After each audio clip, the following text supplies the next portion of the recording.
pourquoi ce silence soudain? Où sont-ils donc tous partis? Peut-être voulez-vous vous aussi vous en aller? Voici une histoire que vous connaissez sans doute et que j'aime beaucoup. Un Américain, en vacances sur une plage en Colombie, voit Araujo, un pêcheur local, rentrer très tôt au port avec du poisson. Curieux, il lui demande « Vous avez de beaux poissons. Pourquoi ne restez-vous pas en mer plus longtemps pour en pêcher beaucoup plus ?»« J'en ai assez pêché pour moi et pour mes proches, répond Araujo.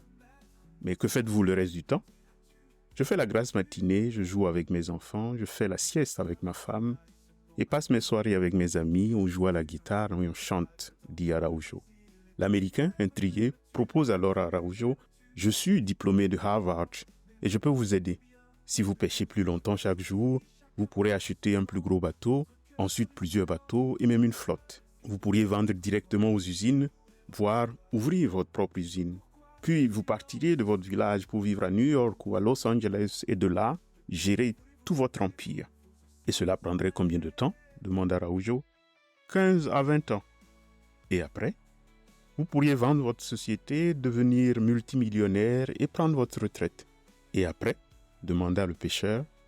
Vous pourriez enfin vous installer dans un petit village côtier, faire la grasse matinée, pêcher, passer du temps avec votre famille et profiter de vos soirées avec vos amis, jouer à la guitare, chanter.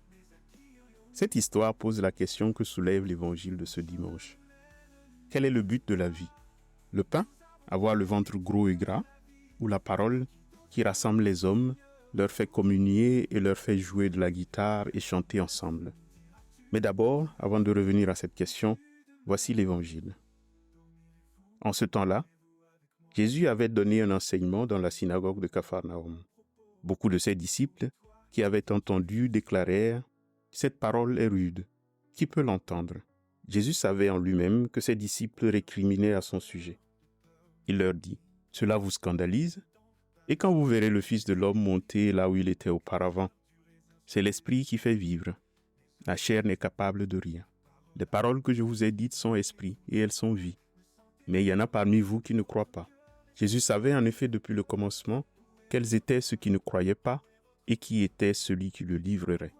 Il ajouta, « Voilà pourquoi je vous ai dit que personne ne peut venir à moi si cela ne lui est donné par le Père. » À partir de ce moment-là, beaucoup de ses disciples s'en retournèrent et cessèrent de l'accompagner. Alors Jésus dit aux 12, « Voulez-vous partir vous aussi ?»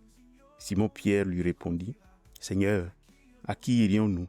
Tu as les paroles de la vie éternelle.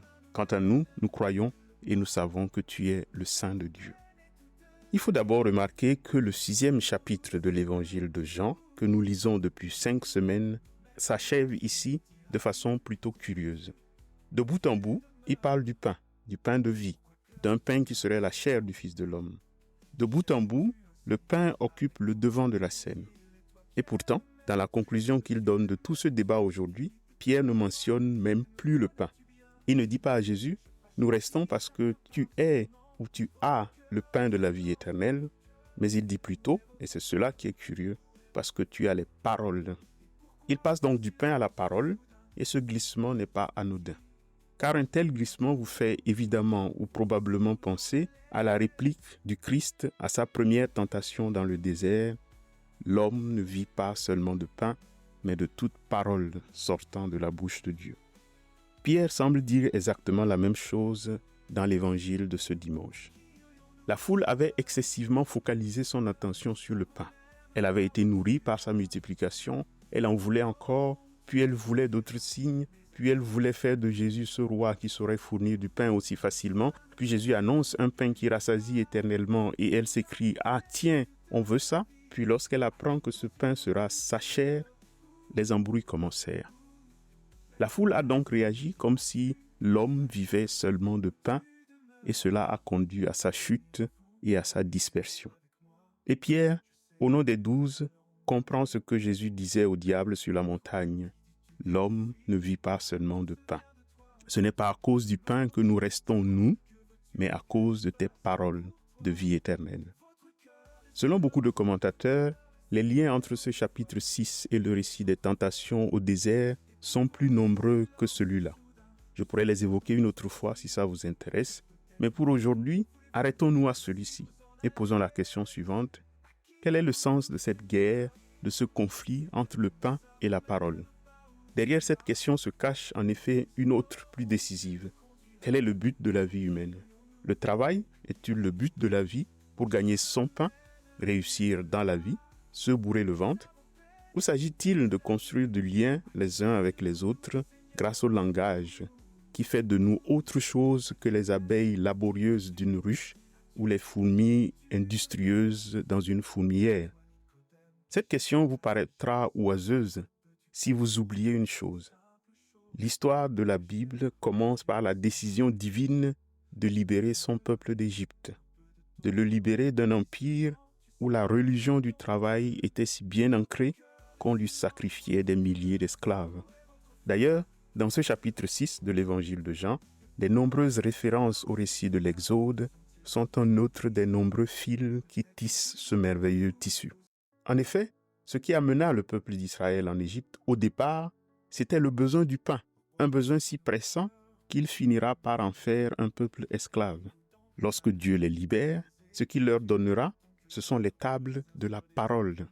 À la racine de l'expérience biblique se trouve donc cette confrontation du pain et de la parole, cette confrontation entre Araujo et l'Américain dans la petite histoire par laquelle nous avons commencé. Le système égyptien, si on peut parler de cette façon, était gouverné par une faim vorace. C'était un système sans repos, ni pour les esclaves, ni par conséquent pour les surveillants d'esclaves, ni pour Pharaon, ni pour ses dieux, et sans possibilité pour Israël de devenir un peuple. La première chose que l'Exode rendra possible, en effet, c'est la capacité de pouvoir chanter et danser ensemble, la capacité de pouvoir être les uns avec les autres. Je vous renvoie au chapitre 15 du livre de l'Exode.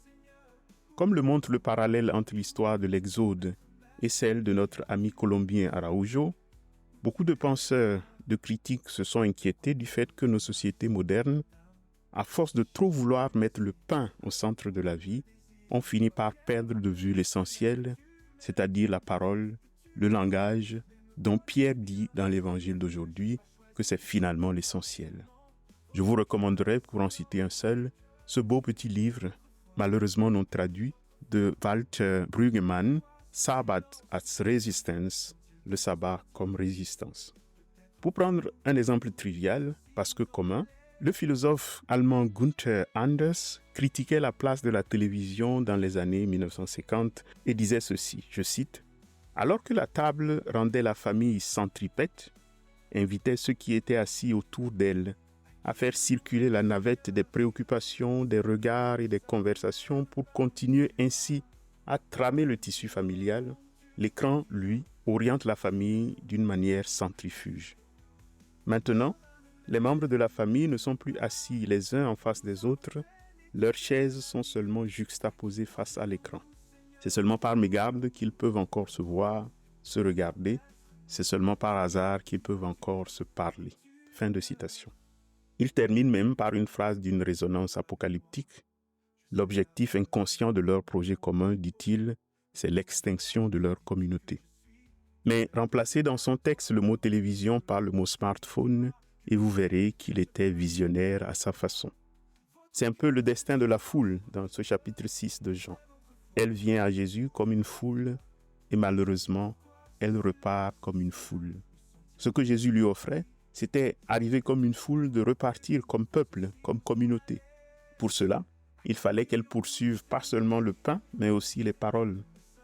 Mais c'est un peu aussi notre destin moderne, où la poursuite du pain défait les liens, au point que dans les sociétés dites d'abondance, les liens sociaux se fragilisent et font des hommes, comme dit le titre d'un autre livre, des êtres ensemble, mais seuls. La parole est le symbole du lien qui unit les hommes. Et le pain, ici, par-delà le nécessaire pour vivre, est donc le symbole de cette insatiété, de cette rage de courir plus vite que la mort, d'essayer de la doubler dont nous parlions dimanche dernier. Et là où règne ce dernier, on ne peut pas construire un peuple. On ne peut avoir qu'une masse d'individus, une collection de consommateurs. Prenez cet exemple qui revient souvent dans la culture et la critique contemporaine. Le marchand de télévision n'a pas intérêt à ce que vous viviez à 10 dans une même maison et que le courant passe entre vous. À une telle communauté, il ne peut vendre qu'une seule télévision. Mais si vous vous séparez, chacun dans son coin, ça lui fait des choux gras. Il pourra vendre 10 télévisions, 10 fois plus que ce dont votre entente le priverait.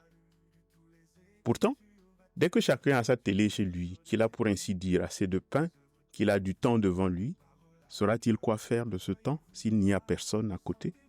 La vie serait-elle vivable au paradis où en théorie nous n'aurons plus besoin de manger si on s'y retrouvait tout seul sans personne à qui parler? Il ne s'agit pas ici de condamner le travail ou le besoin du pain. Le fait est que Jésus lui-même a multiplié le pain pour la foule avant d'engager avec elle ce long débat. L'enjeu, c'est que le travail ne doit pas occuper le temps, même pas sous le prétexte de gagner sa vie ou de la réussir. L'objectif du travail, ce n'est pas d'occuper le temps, mais de le libérer. De libérer le temps pour nous permettre d'être les uns avec les autres, les uns par les autres, les uns noués, reliés, parfois en conflit, mais des êtres parlants. Et le signe le plus remarquable de cela dans les cultures humaines, c'est l'institution de la fête. La fête est l'institution qui reconnaît qu'avoir une abondance de pain ne sert à rien s'il n'y a personne pour le partager. Elle est même le moment où l'on gaspille le pain pour le simple bonheur d'être ensemble. Vous aurez d'ailleurs remarqué qu'à l'Eucharistie, on ne mange pas avant d'avoir pris le temps de parler, de se parler, d'entendre parler copieusement. Seigneur, dit Pierre, c'est vrai que tu donnes le pain de vie, mais aujourd'hui, ce qui nous intéresse, ce qui nous fait rester avec toi, ce sont tes paroles de vie éternelle. Nous ne les comprenons pas plus que les autres qui sont partis, mais nous resterons avec toi. Ça nous donnera non seulement la chance de les comprendre, mais surtout la chance d'être ensemble avec toi. Car ce qu'il y avait au commencement, ce n'était pas le pain. Au commencement était le Verbe.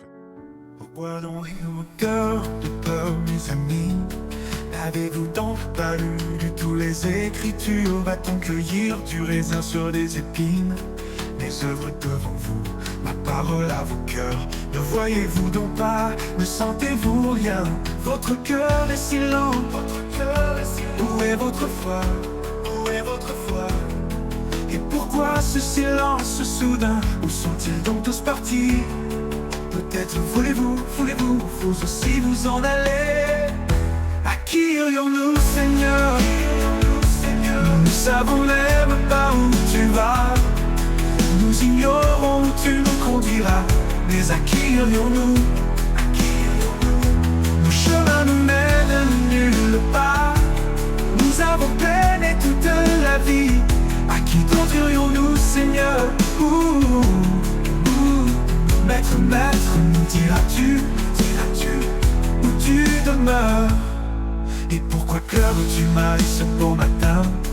Qui cherches-tu ainsi, avec tant de désir? Et toi, Pierre, m'aimes-tu?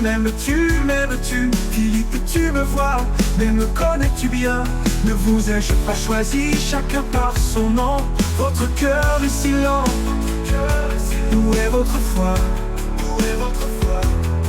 Et pourquoi ce silence soudain? Où sont-ils donc tous partis?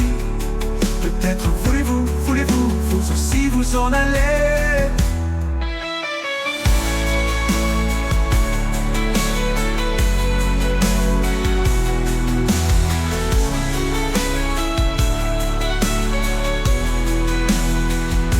À qui irions-nous, Seigneur?